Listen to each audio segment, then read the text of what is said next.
dnes ide byť nový diel Rúže a určite veľa z vás zabudlo, čo za dámy sú v tejto show, takže si ich poďme spolu pripomenúť. Ako prvú tu máme chodiacu PMS.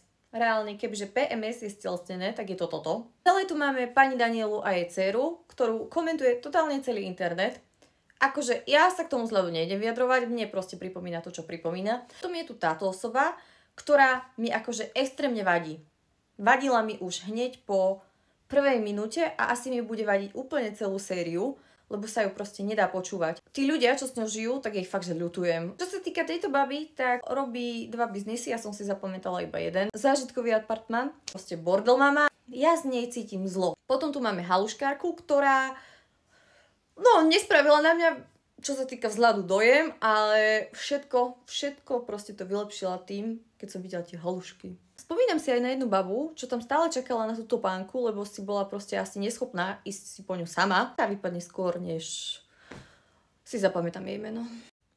Ešte na jednu som zabudla, čo proste sa snažila baliť nejak takto. Dievča, buď sa to nauč, alebo to nerob. Ostatné dievčatá si nepamätám, boli asi príliš nezaujímavé.